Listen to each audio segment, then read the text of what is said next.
औज़ुबिल्लाहिमिनश्शैतानिर्रजीम बिस्मिल्लाहिर्रहमानिर्रहीम। Special TV के programme health special में आपको खुश आमदीद। मैं homeopathic doctor Mohammad Ashraf Chaudhry, chairman CUH Pakistan, आपकी खिदमत में हाज़िर हूँ। हस्बे साबिक इस हफ्ते भी आपके लिए एक बहुत ही अहम प्रोग्राम लेकर हाज़िर हुआ हूँ। पाकिस्तान के मायनाज़ होम्योपैथिक डॉक्टर मेरे साथ मौजूद हैं और आज का टॉपिक बहुत ही इंटरेस्टेड है, ख़ासकर हमारी उन ख़वातीन के लिए, उन बेटियों के लिए, माँओं के लिए, बहनों के लिए। मेरी गुजारिश होगी कि ख़वातीन इस प्रोग्राम को ज़रूर देखें, हमारे साथ रहिएगा। आज का प्रोग्राम होगा स्किन के हवाले से, ख़ासकर फेस की स्किन के बारे में, पिंपल्स के बारे में, कील मुहासों के बारे में, छाइयों के बारे में। और ख़वातीन तो बहुत ज़्यादा कॉन्शियस होती हैं, तो आज हमारे माहिरीन जो हैं इस पे रोशनी डालेंगे कि पिंपल्स क्या होते हैं, कैसे बनते हैं, इनका तदारक कैसे होता है, इनका ट्रीटमेंट कैसे होता है और होम्योपैथी कैसे इसको कवर करती है। तो हमारे साथ रहिएगा। आज एक बहुत ही दिलचस्प प्रोग्राम आपकी खिदमत में पेश कर रहे हैं। तो मैं तारफ़ करवा दूं अपने पैनल्स का। बहुत शुक्रिया सर, आप लोग तशरीफ़ लाए। तो सबसे पहले डॉक्टर अकील जावेद साहब हैं, किसी तारफ़ के मोहताज नहीं हैं, सीनियर होम्योपैथिक डॉक्टर हैं और सेक्रेटरी जनरल CUH पाकिस्तान हैं। उनके साथ हुमा चिश्ती साहबा, माशाल्लाह सीनियर होम्योपैथिक डॉक्टर हैं। आप इनको टिकटॉक पे भी देखते होंगे, यूट्यूब पे भी देखते होंगे, छाई हुई हैं माशाल्लाह। तो मैं शुक्रिया अदा करता हूँ आप दोनों का और अपना प्रोग्राम शुरू करते हैं। मैं मोहतरम डॉक्टर अकील जावेद साहब से कि सर, ये पिंपल्स जो स्किन पे बनते हैं, ये क्यों बनते हैं, ये ज़रा मेरे नाजरीन को बताइएगा। जी डॉक्टर साहब, बहुत शुक्रिया, आपने इनवाइट किया स्पेशल टीवी के प्रोग्राम में हमेशा की तरह। तो आपने जो तारफ़ करवाया प्रोग्राम का कि ख़वातीन का टॉपिक है, तो मैंने थोड़ा सा महसूस किया कि ख़वातीन का, तो मैं फिर यहाँ पे क्यों बहर मैं थोड़ा सा क्लियर कर नहीं, मेल भी इसमें कि ये एक्नी या पिंपल का जो इशू है, ये सिर्फ ख़वातीन का नहीं है, ये मेल में भी हो सकता है और होता है। और इसमें काफ़ी सारी रेशो, इस फेज से हम गुजरे हुए हैं। इस फेज से हम गुजरे हैं। तो आपका क्वेश्चन जी कि होता क्यों है, उसकी इटोलॉजी की मैं बात कर लेते हैं। ये होता ये है कि ये मैं ज़रा मरहलावार इसको लेके चलूँगा। सिर्फ पिंपल्स क्यों बनते हैं? जी, मैं उसी तरफ आ रहा हूँ। पिंपल्स क्यों बनते हैं, बेसिकली हेयर फॉलिकल्स में जो है ना ब्लॉकेज, आप समझे, कोगुलेशन से हम कहते हैं ब्लॉकेज हो जाती है। जो हेयर फॉलिकल्स के पोर्स हैं उसमें ब्लॉकेज या उसमें एकोमुलेशन होती है। उस किन चीज़ों की होती है, उस तरफ मैं आता हूँ कि जो सेबेशियस हमारे ग्लैंड्स हैं, ये बेसिकली एक कंपाउंड सबम सिक्रेट करता है। उसकी सिक्रेशन, वो सबम है क्या, बेसिकली वो आप समझ लें क्रूड फॉर्म में वो एक ऑयल कह लें, उसको वैक्स कह लें। बेसिकली वो ट्राइग्लिसराइड्स की वजह से कुछ वैक्स टाइप चीज़ होता है, ऑयल टाइप होता है, वो जाके उस पोर्स में, जो हेयर फॉलिकल्स के पोर्स हैं, उसमें जाके ओवर प्रोडक्शन की वजह से, अगर सेबेशियस ग्लैंड्स ओवर प्रोडक्शन करें तो वो सिक्रेशन जो सबम है वो ओवर प्रोडक्शन की वजह से उस पोर में जमा हो जाते हैं। उस पोर में जमा होने के बाद और वहाँ पे डेड सेल्स, हेयर फॉलिकल्स के जो डेड सेल्स हैं, वो भी उस गैप में, या पोर आप सुराख समझ लें, अपने नाज़रीन के लिए बता रहा हूँ, वैसे मेडिकल में तो पोर यूज़ करेंगे, तो उस सुराख में या उस पोर में जमा हो जाते हैं डेड सेल्स। जो सिक्रेशन है सबम की, वो चूँकि ओवर ग्रोथ में जा रही होती है। इसके अलावा उसके आसपास को बैक्टीरिया उसको मिल जाए तो वो उस पोर में जमा हो जाते हैं, उसकी वजह से अनवांटेड ग्रोथ हो जाती है, उसको हम एक्नी का नाम देते हैं। और इसी तरह फिर पिंपल उसकी सब एक शाख है। एक्नी बेसिकली ब्रॉड सेंस है मेडिकल में डिजीज़, और जो पिंपल है वो उसकी अलामत है या साइन है। ये है इसका कि ये होता क्या है। जी डॉक्टर मोहम्मद सबा, डॉक्टर साहब ने बड़ी डिटेल से रोशनी डाली है। अब ये बताएं कि ये जो एक्नी है, ये किस एज में ज़्यादातर हमारी नस्ल ये नौजवानों में शुरू होते हैं, ये किस एज में शुरू होते हैं और किस वजह से शुरू होते हैं? जी डॉक्टर साहब, ज़्यादातर ये प्यूबर्टी में होते हैं कि जैसे ही बलोगत की तरफ जाते हैं, वो मेल्स हों या फीमेल्स हों, उनमें दोनों में ये चीज़ होती है, क्योंकि हार्मोन्स का चेंज आता है तो उसकी वजह से एक्टिवेशन हो जाती है एंड्रोजन की बहुत ज़्यादा, और ये वजह बनती है कि पिंपल्स निकलने शुरू होते हैं, एक्नीज़ होने शुरू होते हैं। और 80% जो लोग हैं ना, वो इसको फेस करते हैं उस फेज़ में, यानी प्यूबर्टी के फेज़ में। और ये यानी कि लाजमी होता है, शाज़ो नादर ही कोई होता होगा जो जिसको नहीं होता, या कि कम रेशो से होते हों। और ये फिर अगर हों तो फिर 6 से 7 हफ्ते जो है वो रहता है और आहिस्ता आहिस्ता आहिस्ता ठीक होने शुरू होते हैं। ये कंडीशन होती है इनकी। जी डॉक्टर साहब, ये किस किस्म के जो एक्नी है या पिंपल्स हैं, मुहासे हैं, कील मुहासे बोलते हैं, ये किस किस्म के होते हैं? इनकी कोई अकसाम भी होती है? जी सब मुख्तलिफ़ किस्म के होते हैं, कोई पास वाले होंगे, कोई बगैर पास के होंगे, कुछ रेड होगा, कोई ब्राउन होगा, तो किस्में तो उसकी मौजूद है, लेकिन डिपेंड करता है कि वो किस लेवल के हैं, उसी हिसाब से हम होम्योपैथिक ट्रीटमेंट की तरफ जाते हैं। इसको हम अलामात कह सकते हैं, मतलब हो सकता है एक ड्राई हो सकता है एक पास वाली फॉर्मेशन हो, तो इसमें किस्में चलती हैं। कुछ ऐसे एक्नी हैं जो स्किन के अंदर ही होते हैं, जी बिल्कुल, बाहर नहीं निकल रहे। नोड्यूलर जो एक्नीज होते हैं ना, वो होते हैं कि वो अंदर तक पेनिट्रेट किए होते हैं स्किन में, और पेशेंट को बहुत पेनफुल होते हैं, स्पेशली जब उनको वो स्क्वीज करते हैं और फिर उसमें पूप अप करते हैं उसको, तो बहुत ज़्यादा पेन फील होती है अंदर तक, और उनके इर्द गिर्द वो राउंड्स भी बने होते हैं और वो रेड भी हुए होते हैं, इस तरह के होते हैं। वो जो ज़्यादा तकलीफ होते हैं वो नोड्यूलर होते हैं, और इनकी जो टाइप्स हैं उनमें एक्नी इंड्यूरेटा है, एक्नी रोजेशिया है जो ज़्यादातर चीक्स पे नज़र आते हैं, और इसी तरह से एक्नी वल्गैरिस हैं। ये मुख्तलिफ टाइप्स हैं इसकी। जी डॉक्टर साहब, आप कंटिन्यू करें, यही बता रहे थे कि किस किस्म के होते हैं। जी डॉक्टर साहब, किस्में तो डॉक्टर हुमार साहिबा ने बड़ी अच्छी तरीके से बता दी हैं। अब आते हैं मैं जो होते क्यों हैं, वो तो हमने इटोलॉजी उसकी बताई कि किस तरह मतलब ये और किस वजह से ये मतलब पनपते हैं। तो लोगों का जो लाइफ स्टाइल है डॉक्टर साहब, एक तो पबर्टी की पहली रीज़न जो जब हार्मोनल चेंजेस आते हैं, वो हार्मोनल चेंजेस ज़रूरी नहीं कि पबर्टी की हो, मेनोपॉज की भी हो सकती हैं। तो जब भी हार्मोनल चेंजेस हो गए, सिक्रेशन बढ़ेंगी, उसकी वजह से ये प्रॉब्लम्स आएंगी। तो लाइफ स्टाइल को थोड़ा हमें सादा रखना है। इसमें ज़ाहिर एज तो मैटर करती है, इसके अलावा कुछ ड्रग्स अगर हम मुख्तलिफ़ किस्म के ड्रग्स लें तो बाज़ औक़ात वो भी प्रॉब्लम क्रिएट करते हैं। इसके अलावा स्मोकिंग और ड्रिंकिंग की अगर हैबिट है तो वो भी मतलब ये कील मुहासे पैदा करने में अपना किरदार अदा करते हैं। तो हमें बिल्कुल सिंपल लाइफ की तरफ जाना है और बड़ी सादा ग़िज़ा रखनी है। स्पेशली जंक फूड को हमने अवॉइड करना है। सॉफ्ट ड्रिंक्स जो है वो मतलब जहर रखते हैं इसके लिए। इसी तरह आपके जो बेकरी आइटम्स हैं, केक खाते हैं, क्रैकर्स हैं, पास्ता इवन, तो इन खुराकों से हमें अवॉइड करना है, तो कि ज़िंदगी को एक सिंपल लाइफ की तरफ और ऑर्गेनिक चीज़ों की तरफ लेके जाना, फिर जाके ये मसला। जी डॉक्टर उमर, जैसे बता रहे थे डॉक्टर साहब, और आपने भी रोशनी डाली है कि अच्छा, आपने ये कहा है कि ये जो एक्नी है ये ख़ासकर ज़्यादातर जब हार्मोनल चेंज आती है उस वक्त ये नौजवानों में आते हैं। क्या ये जंक फूड है या जो दूसरी काजेज़ हैं, जो खुराकें हैं हमारी, ये भी इसका एक हिस्सा है या इससे कुछ नहीं होता? नहीं, बिल्कुल असरअंदाज होती है। हर खुराक जो है वो असरअंदाज होती है, और एक्नीज पे जो है स्पेशली फैट्स वाली बहुत ज़्यादा जो डाइट्स होती हैं या जिनमें कार्बोहाइड्रेट्स बहुत ज़्यादा होते हैं, जैसा कि जंक फूड में ये चीज़ें होती हैं, और आजकल हैबिचुअल हैं सभी लोग, शॉर्मा, बर्गर, ये चीज़ें जो खाते हैं, मुरगन ग़िज़ाएं जो खाते हैं, उसमें उनकी वजह से जो है ये कॉज बनती है। बिकॉज स्टमक डिस्टर्ब हो जाता है, जब स्टमक डिस्टर्ब होता है तो फिर वो एक्नी की तरफ जाती है कंडीशन, क्योंकि एसिडिटी ज़्यादा हो जाती है, और एसिडिटी भी कॉज करती है ये पिंपल्स को, एक्नीज को, ये चीज़ जो है फिर सामने आती है। जी डॉक्टर साहब, एक छोटा सा सवाल डॉक्टर साहब के जवाब से निकल रहा है कि ये जो हार्मोनल चेंज है और दूसरा बद एतदाली की वजह से एक्नी बनते हैं आप लोगों ने, क्या हम इसको ये भी कहेंगे कि ये स्किन डिजीज़ भी है? इस पर रोशनी डालें। जी बेसिकली डॉक्टर साहब, जो मैंने बताया था शुरू में कि सिक्रेशन जब सबम आउट होता है तो उसकी ओवर प्रोडक्शन की वजह से ये प्रॉब्लम पैदा होती है। बेसिकली कम्बिनेशन क्या है कि वो जो वैक्स है, वो जो सबम सिक्रेशन है, और जो डेड सेल्स हैं हेयर फॉलिकल के और बैक्टीरिया, ये एक पोर में इकट्ठे होते हैं, तो उसकी वजह से ब्लॉकेज बन जाती है उस पोर की, और वहाँ पे अनवांटेड ग्रोथ हो जाती है। अच्छा, आपका क्वेश्चन के मतलब सवाल रिपीट करेंगे दोबारा? क्वेश्चन क्या था? डिमेंशिया आपको भी है? नहीं, डिमेंशिया तो बिल्कुल है, सही है। उसके लिए देख लेते हैं। सवाल आपका क्या था? कि क्या इसको हम स्किन डिजीज़ कह सकते हैं? बिल्कुल, इसको स्किन डिजीज़ कह सकते हैं। तो उसके बैक पे क्या चीज़ है वो मैंने बता दी है। ज़ाहिर है स्किन डिजीज़ है ये। इसकी जो टर्म्स हैं, अगर हम एक्नी और पिंपल्स की बात करें, acne is a broad term, मर्ज है एक्नी, ठीक है, और पिंपल उसका साइन है या मतलब अलामत है। यानी अपीयरेंस जब होगी तो पिंपल फॉर्म में होगी, बिल्कुल, और एक ही डिजीज है, एग्जैक्टली ये स्किन डिजीज है और इसको ट्रीटमेंट चाहिए होता है।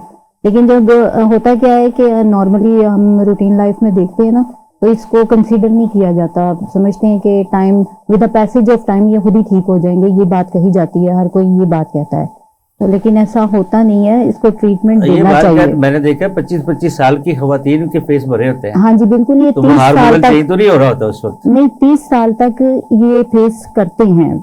नहीं, देन जब 25 साल, 27 साल, 28 साल, 29 साल की एज की खवातीन भी हमारे पास आती हैं एक्ने लेके, तो क्या उस वक्त तो हार्मोनल चेंज नहीं होता? हार्मोन चेंज नहीं होता, लेकिन अप एंड डाउन होने की वजह से मेंस्ट्रुएशन जब इरेगुलरिटीज आती हैं तो उसकी वजह भी बनती है फिर। डॉक्टर साहब मैं आपकी बात को कदर करूँगा, जब फीमेल हार्मोन्स कम हो जाए और खवातीन की बात हो रही है और मेल हार्मोन ज्यादा हो जाए तो वो भी एक वजह बनती है। मैं एंड्रोजन जब ज्यादा हो जाए, एंड्रोजन ईस्ट्रोजन से रिलेट करते हुए प्रोस्ट्रोजन आप में डोमिनेट कर दिया। इसमें आपके लिए भी एक इसी से मिलता जुलता ही सवाल है, बल्कि दो सवाल हैं आपकी तरफ। मैंने आना है कि ये स्किन, जब स्किन का टॉपिक चल रहा है तो oily skin and dry skin ये क्यों होती हैं, इसका जवाब आप देना। आपने सर अभी बताना है कि ये जो बात कर रहे थे हम कि खवातीन में जो मंथली सर्कल है वो डिस्टर्ब हो तो क्या उसमें भी एक्ने की प्रॉब्लम आती है, नंबर 1। नंबर 2 पे क्या जो लड़कियां, जो बच्चियां ओवरवेट हैं, क्या उनको भी ये फेस करना पड़ता है, इसका ज़रा जवाब दें। जी बिल्कुल, पहला सवाल आपका जो मेंस्ट्रुअल इरेगुलेशन है, यानी कि जिसको हम माहवारी कहते हैं, वो अगर इरेगुलर हो गया, जैसा मैंने शुरू प्रोग्राम में कहा था कि जो मेनोपाज है वो भी इसकी वजह हो सकती है। उसमें भी यही होता है कि आपके कभी पीरियड्स आ रहे होते हैं, कभी नहीं आ रहे होते हैं, तो वो बिल्कुल किरदार अदा करते हैं। और आप ओवरवेट का जो आपने सवाल किया, मेरे हिसाब से 60% ओवरवेट होने की वजह से डिस्टर्बेंस होती है। ओवरवेट होने का मतलब क्या, PCOS का मसला हुआ है, आपके रसूलियों का इशू हुआ है, तो वो जाहिर जब वो रसूलियों का इशू होगा तो आपके जो हार्मोन्स हैं वो प्रॉपर मिकदार में, एक रेगुलर मिकदार में या एक स्टैंडर्ड के मुताबिक जो जिस्म को चाहिए वो नहीं होता, तो उसमें भी इसकी बहुत बड़ी कंट्रीब्यूशन है। ओवरवेट होने का मतलब है किसी खातून का या बच्ची का, तो उन खातून को मैं बता दूं कि ओवर होने का मतलब है कि रसूलियों का प्रॉब्लम डोमिनेट कर रहा है, तो उसका प्रॉपर इलाज करवाना है। अब आप रसूलियों का इलाज करेंगे तो एक्ने ठीक होगी या पिंपल ठीक होंगे, तो इसको थोड़ा समझने की देखिए बुनियादी वजह। जी डॉक्टर, आपकी तरफ मैंने सवाल किया था आपसे कि ये जो dry face and oily face है वो क्यों होता है? देखिए उसकी बहुत सारी वजूहत हैं। ड्राई फेस जो है वो अंदर अगर डिहाइड्रेशन है किसी के तो उसकी वजह से हो सकता है, क्योंकि पानी की मिकदार अगर कोई कम ले रहा है तो डिहाइड्रेशन उसे हो सकती है और उसकी ड्राई स्किन हो सकती है। इसके अलावा कुछ डाइट ऐसी होती हैं, किसी का पैटर्न ही डाइट का अगर डिस्टर्ब है और वो इस तरह की ग़िज़ा ले रहे हैं कि जिसकी वजह से अंदर कोई चिकनाई नहीं है और वो ड्राइनेस आ गई है बॉडी में, तो उसकी वजह बनती है कि ड्राई स्किन होगी डेफिनेटली उसकी। तो ये और इन्वायरमेंटल फैक्टर भी इसमें इन्वॉल्व होते हैं कि आप ऐसे एरिया में रह रहे हैं कि जहाँ पर जो है मौसम इस किस्म का है जो आपकी स्किन को ड्राई कर रहा है, ये चीज़ें भी हैं। ऑयली स्किन में फिर ये है कि आप ऑयली के हवाले से जो पूछा, तो ग्लैंड्स हमारे, जैसा कि डॉक्टर साहब ने जिक्र किया, सेबेशियस ग्लैंड्स अल्लाह ताला ने बनाए हुए हैं जो कि स्किन को हाइड्रेट रखते हैं, यानी कि उसमें नमी का तनासुब बरकरार रखने के लिए ये अल्लाह ताला ने बनाए हैं। तो अगर उनकी एक्टिवेशन ज़्यादा हो जाएगी या कम होगी, वो कॉज बनेंगे ड्राई स्किन का या ऑयली स्किन का। और डेफिनेटली जब ऑयली स्किन होती है तो उसमें ये एक्टिवेट हो जाते हैं बहुत ज़्यादा, और इनकी वजह, इनके एक्टिवेट होने की एक रीज़न ये भी होती है कि यूवी एक्सपोजर जब बहुत ज़्यादा होता है, यानी सन एक्सपोजर, सूरज की रोशनी बहुत ज़्यादा जब इन पर पड़ती है तो फिर क्या होता है कि वो ऑयल जो जिसे सीबम कहते हैं वो एक्सक्रीट करते हैं और ज़्यादा मिकदार में करते हैं।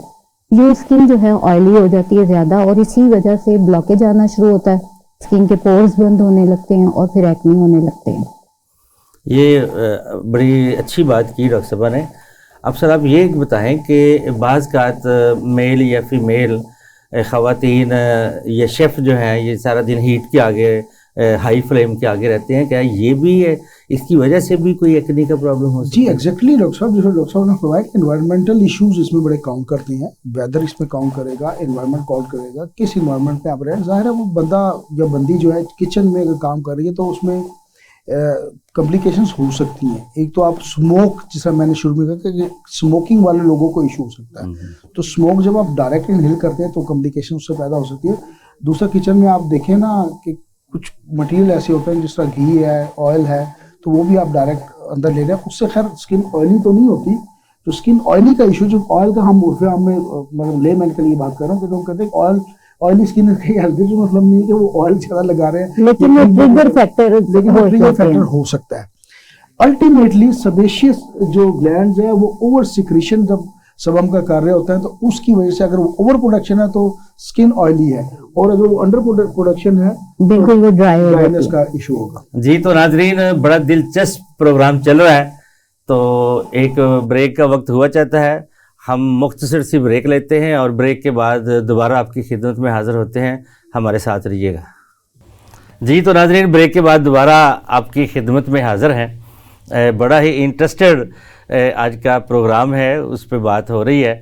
तो अभी डॉक्टर साहब से मैं दोबारा सवाल करता हूँ कि कौन सी ऐसी खुराक है आजकल जो हमारे घरों में, हमारे सोसाइटी में चल रही है, कि अगर उस पीरियड में, चाहे वो मेनोपाज है, चाहे वो ओवरवेट है, चाहे वो मंथली सर्कल डिस्टर्ब हैं, चाहे वो जो यंग एज से जो है वो बलूगत की तरफ बच्चे बच्चियाँ जा रहे हैं, तो कौन सी ऐसी डाइट है कि जिसको इस्तेमाल करना चाहिए?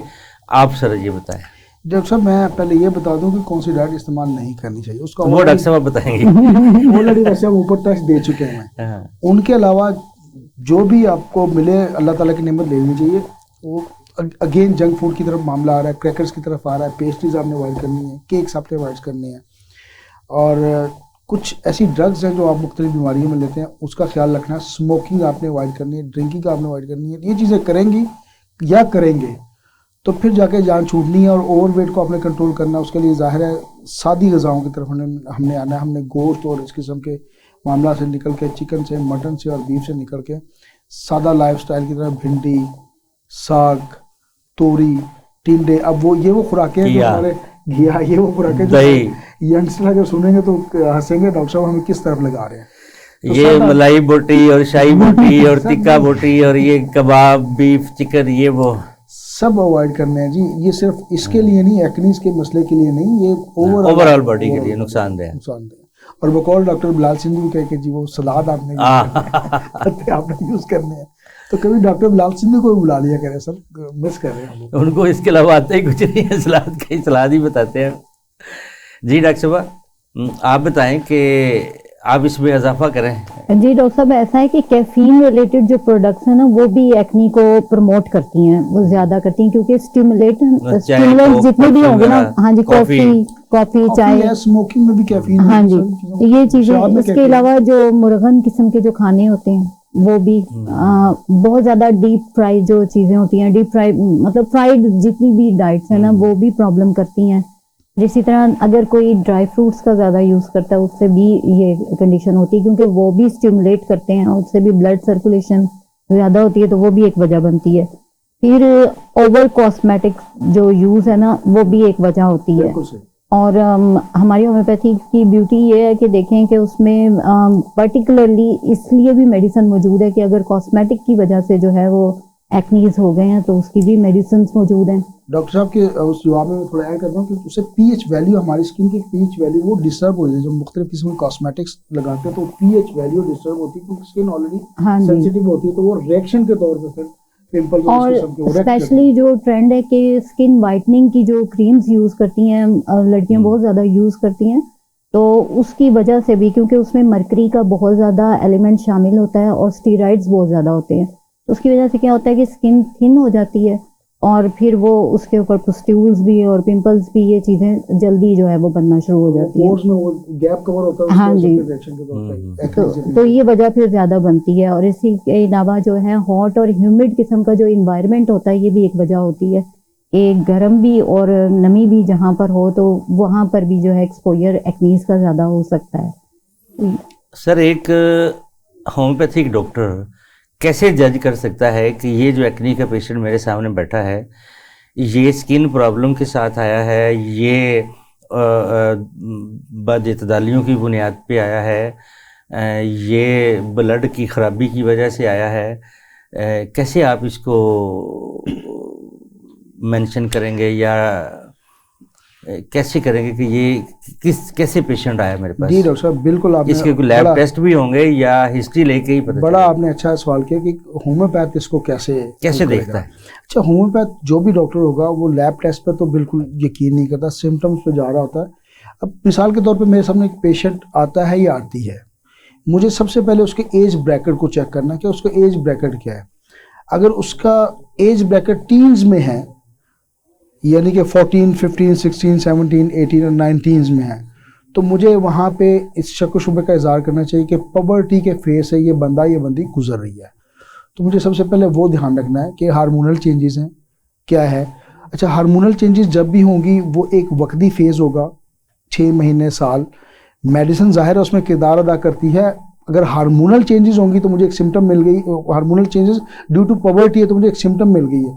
मैंने किसी दूसरी मेडिसिन की तरफ नहीं जाना, मेरे पास एक बहुत बड़ी मेडिसिन जिसको हम पल्सा टीरा कहते हैं, वो यंग बच्चों में बड़ा अच्छा किरदार अदा करते हैं। मेरे क्लिनिकल प्रैक्टिस में ये मौजूद है कि यंग बच्चे आते हैं, मैं पल्सा टीरा मेडिसिन की तरफ मैं आता हूँ। तो मैं डॉक्टर साहब आपकी तरफ आता हूँ कि इसमें कोई लैब टेस्ट भी करवाने पड़ते हैं? डॉक्टर साहब पर्टिकुलरली किसी लैब टेस्ट की जरूरत तो नहीं होती, ये मेरा फिजिकल एग्जामिनेशन से ही पता चल जाता है। अगला सवाल है जी कि इसी के साथ ही कि क्या ये जो एक्नी है, सारी आप लोगों ने बड़ी डिटेल से बताया है कि हार्मोनल चेंज हो गए, डाइट हो गई, तो क्या ये सिर्फ फेस पे ही क्यों जाहिर होते हैं, बाकी बॉडी पे क्यों नहीं होते? नहीं डॉक्टर साहब, बाकी बॉडी भी उस पे भी होते हैं, शोल्डर्स पे, चेस्ट पे समटाइम होता है, इवन बटक्स के रीजन पे भी एग्जैक्टली होता है। हालांकि वो फुल और 100% कवर्ड है, लेकिन मोस्टली ऐसा होता है कि जो एक्सपोजर में होते हैं ना, जो एरियाज ऑफ द बॉडी, वो ज्यादा जो है सस्पेक्टेड होते हैं। अब जैसे ये कि एक्नीस की तो बात हम कर रहे हैं, लेकिन एक्नीस के साथ साथ समटाइम फ्रेकल्स भी बन जाती हैं। और मैंने उसको छेड़ा नहीं है कि ये दाग धब्बे फ्रैक्चर चाहिए, ये चल अगले प्रोग्राम में डिस्कस करेंगे, आज इसी को जरा कवर कर लें। मैं टच नहीं कर रहा, बल्कि उसके अगला अब स्किन पे है तो हम खारिज करेंगे, फिर बॉडी पे जो जिसको गढ़ बोलते हैं उन पे भी आएंगे, खारिज पे भी आएंगे। वो नेक्स्ट अपने ये अभी 2-3 प्रोग्राम इसी पे करेंगे, पूरा अपने नाजरीन को इल्म देंगे, इन चीज़ों की इन्फॉर्मेशन देंगे। आज सिर्फ एक्नी के बड़ा एक इम्पोर्टेंट टॉपिक था, तो उसी में ही है कि सवाल ये है कि एक्नी फेस के अलावा और बॉडी के हिस्से पे भी हो सकते हैं, लेकिन होते कम है। जी होते कम है। तो उसमें किरदार मैं थोड़ा सा कहता हूँ, बाज़ को ना चूंकि स्किन का मामला है तो आपकी बात बिल्कुल ठीक है, होते हैं 100%, दूसरे पार्ट्स पे भी होते हैं, इवन मैंने कहा कि बटक्स पे भी होते हैं। हालांकि बटक्स हर वक्त 100% कवर्ड एरिया है। इसमें ना सन एक्सपोजर का इशू भी है, जैसा डॉक्टर साहब ने कहा जी, इन्वायरमेंटल इश्यूज भी हैं। तो जब अल्ट्रा वायलेट शुआएं पड़ती हैं डायरेक्ट, तो वो भी बहुत किरदार अदा करते हैं, उसको प्रमोट करने में, उस सिगरेशन को प्रमोट करने में अपना किरदार अदा करती हैं। तो इस वजह से जो ज़ाहिरी पार्ट्स है, पानी का क्या रोल है इसमें? पानी का बहुत रोल है। अगर किसी को एक्नीज का प्रॉब्लम है तो वो पानी को ज्यादा इस्तेमाल करें अपनी डाइट में। जब पानी ज्यादा इस्तेमाल करेंगे ना, प्लेंटी ऑफ वाटर लें, एक तो स्किन जो है फ्रेश रहेगी, दूसरी बात ये है कि जो डिहाइड्रेशन की वजह से जो प्रॉब्लम्स होते हैं और स्किन पे जो बन जाते हैं एक्नीज, वो नहीं बनेंगे। फिर ये कि पीएच वैल्यू जो होती है वो भी नॉर्मल रहेगी। अब आपने कैमरे की तरफ देख के हमारी माँ और बहनों को एक मैसेज देना है कि ये जो कॉस्मेटिक यूज करती है ये कैसा करना चाहिए? हाँ जी, कॉस्मेटिक्स के हवाले से बताना चाहूंगी, क्योंकि खुद भी नहीं यूज करना। कॉस्मेटिक्स के हवाले से ये कहना चाहूंगी, ऑयल बेस्ड जो होती है ना, बहुत ज्यादा ऑयल बेस्ड मेकअप होता है, वो अगर इस्तेमाल किया जाए तो उसकी वजह से प्रॉब्लम्स बनती हैं। और फिर वाइटनिंग क्रीम्स जो हैं वो समझे कि दुश्मन है, यूं कह लीजिए कि वो जो है वो प्रॉब्लम करती हैं और उसकी वजह से एक्नीज बनती हैं। इसी से सवाल वैसे वो आपसे ही बनता है, लेकिन आप दोनों से ही है, दोनों रोशनी डालेंगे। मैंने तो पहले जवाब दे दिया। क्या नहीं, ये और सवाल है, जैली सवाल है कि क्या मेडिसिन तो इन तमाम इमराज का यकीनन होम्योपैथी में हल है, उसकी तरफ आते हैं, क्या कोई ऐसे एक्सटर्नल टोटके भी हैं जिनसे एक्नी ख़वातीन को या मेल को इस्तेमाल करना चाहिए? जैसे सुनने में आया कि आलू का पानी, खीरे का, पपीते का रस जो है वो लगाया जाए, अर्क गुलाब लगाया जाए, ऐसे बहुत सारी चीज़ें हैं कि जो फेस पे यूज़ की जाए, अप्लाई की जाए। तो क्या इसका आपको कोई एक्सपीरियंस है? जी डॉक्टर साहब, मैं बड़ा अच्छा सवाल आपने पूछा और नाज़रीन के लिए कि देखिए जी मसला क्या है, हाइजीन। घरेलू टोटके भी तो यूज़ करने चाहिए ना। बिल्कुल, हाइजीनिक प्रॉब्लम तो ये है बेसिकली, जब बैक्टीरिया किसी उसमें फसल में या पोर में या मतलब उसमें फिंसी में मौजूद है या मतलब मौजूद है, अगर उसको वो बच्चा या बच्ची तोड़ते हैं तो जाहिर है बैक्टीरिया लगा होता है, वो सारे मुंह को डिस्टर्ब करता है। तो सबसे पहले अपने हाइजीन का इस्तेमाल मतलब ठीक तरीके से करना, यानी कि आपका टॉवल अलग हो, बार बार मुंह को धोएं। अच्छा, सबसे गंदा पार्ट जो हमारे जिस्म में मौजूद है वो हमारे हाथ है।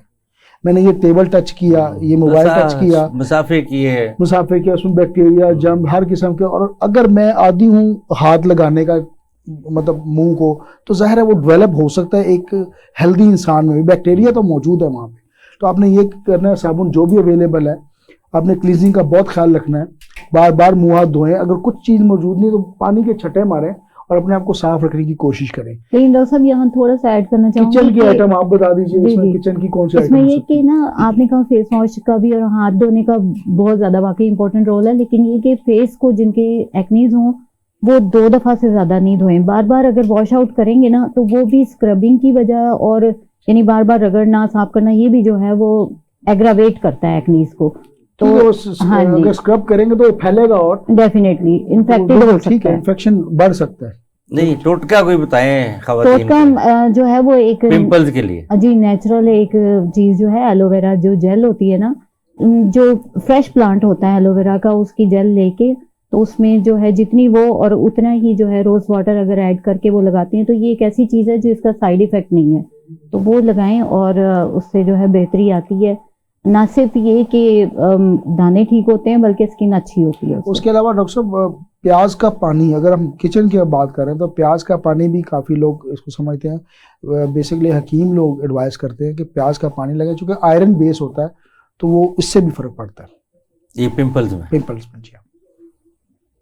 अच्छा, और इसके अलावा कोई टोटका आपके और ये तजर्बे में हो? जी साबुन वगैरह का इस्तेमाल कम करें जिनको एक्नीज हो, वो ये जो आम खवातीन साबुन इस्तेमाल करती रहे जौन सा मर्जी, आम तो करें, लेकिन ये कि नहीं, ज्यादा अच्छा साबुन फ्रेग्रेंट भी जो होता होते है हैं या ना, नहीं साबुन की भी किस्में है या साबुन ही है? नहीं किस्में तो Medicated हैं, साबुन हो तो डेफिनेटली ज्यादा मेडिकेटेड यूज करें जिनको एक्नीज का प्रॉब्लम है या जिनकी स्किन सेंसिटिव है, वो मेडिकेटेड यूज करें। और उसमें स्पेशली आजकल नीम का जो सोप मिलता है ना वो इस्तेमाल करें, नीम का साबुन जो है वो बहुत फायदेमंद होता है स्किन के लिए।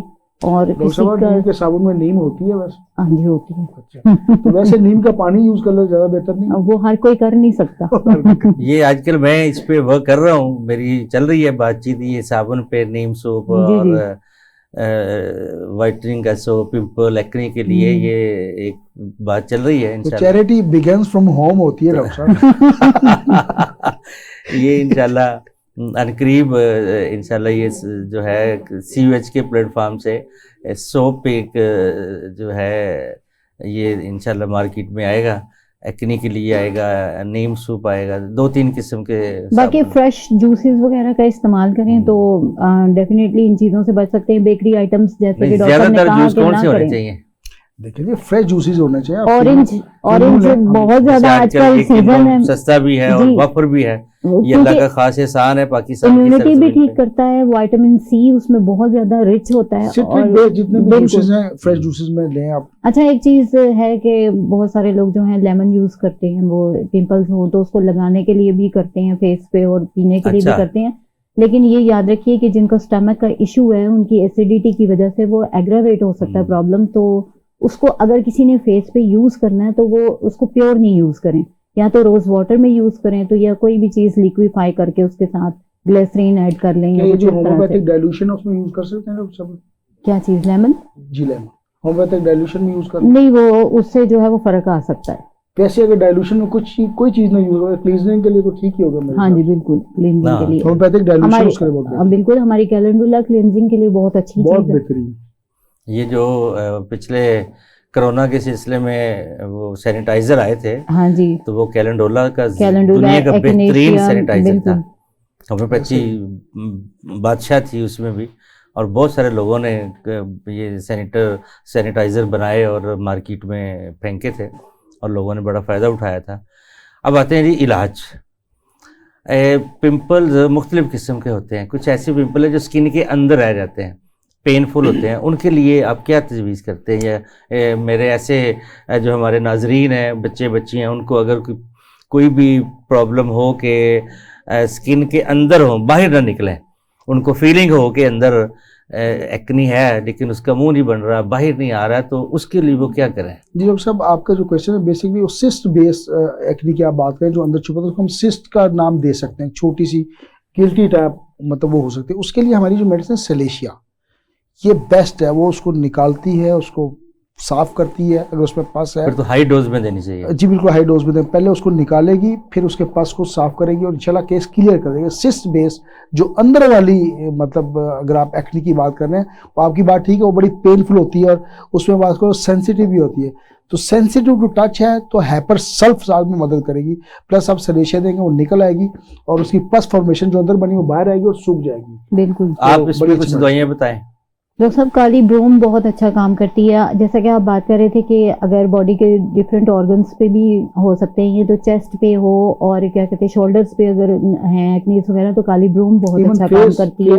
फेस पे भी ओवरऑल भी कैलेंडोला भी यूज हो सकती है। बर्बरिस एक्विफोलियम बहुत अच्छा काम करती है। हाइड्रोकोटाइल हाइड्रोकोटाइल अगर ड्राइनेस बहुत ज्यादा है, थूजा है, बहुत अच्छा काम करती है अगर ऑयली स्किन है।